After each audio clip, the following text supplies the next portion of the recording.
नवरात्रि के चौथे दिन शक्ति की देवी माँ दुर्गा के चौथे रूप माता कुष्मांडा की पूजा की जाती है। हिंदू मान्यताओं के अनुसार जब इस संसार में सिर्फ अंधकार था, तब देवी कुष्मांडा ने अपने ईश्वरीय हास्य से ब्रह्मांड की रचना की थी। यही वजह है कि देवी को सृष्टि के रचनाकार के रूप में भी जाना जाता है। इसी के चलते इन्हें आदि स्वरूपा या आदि शक्ति कहा जाता है। नवरात्र के चौथे दिन माँ कुष्मांडा की पूजन का विशेष महत्व है। पारंपरिक मान्यताओं के अनुसार जो भी भक्त सच्चे मन से नवरात्र के चौथे दिन माँ कुष्मांडा की पूजा करता है, उसे आयु, यश और बल की प्राप्ति होती है। कौन है माँ कुष्मांडा? कु का अर्थ है कुश, ऊष्मा का अर्थ है ताप और अंडा का अर्थ है ब्रह्मांड। शास्त्रों के अनुसार माँ कुष्मांडा ने अपनी दिव्य मुस्कान से संसार में फैले अंधकार को दूर किया था। चेहरे पर हल्की मुस्कान लिए माता कुष्मांडा को सभी दुखों को हरने वाली माँ कहा जाता है। इनका निवास स्थान सूर्य है। यही वजह है माता कुष्मांडा के पीछे सूर्य का तेज दर्शाया जाता है। माँ दुर्गा का यह इकलौता रूप है जिन्हें सूर्य लोक में रहने की शक्ति प्राप्त है। आइए जानते हैं माँ कुष्मांडा का रूप। चेहरे पर हल्की मुस्कान लिए माँ कुष्मांडा की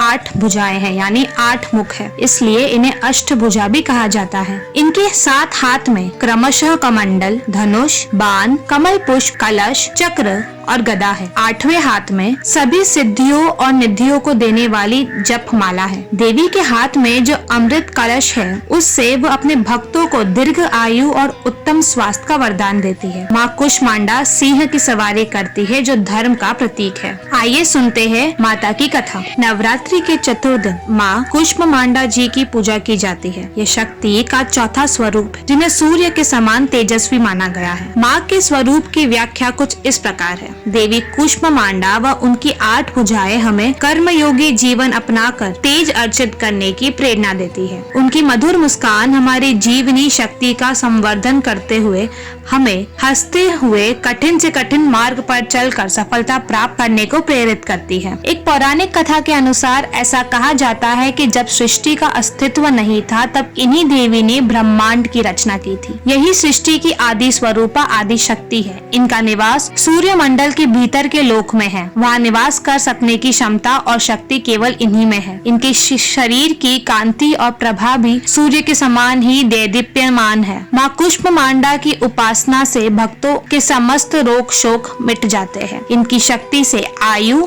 यश, बल और आरोग्य की वृद्धि होती है। माँ कुष्मांडा अत्यल्प सेवा और भक्ति से प्रसन्न होने वाली है। इनका वाहन सिंह है। नवरात्र पूजन के चौथे दिन कुष्मांडा देवी के स्वरूप की ही उपासना की जाती है। इस दिन माँ कुष्मांडा की उपासना से आयु, यश, बल और स्वास्थ्य में वृद्धि होती है। तो ये थी माँ कुष्मांडा की कथा। आशा करते हैं आपका नवरात्रि का पर्व शुभ मंगल हो। धन्यवाद।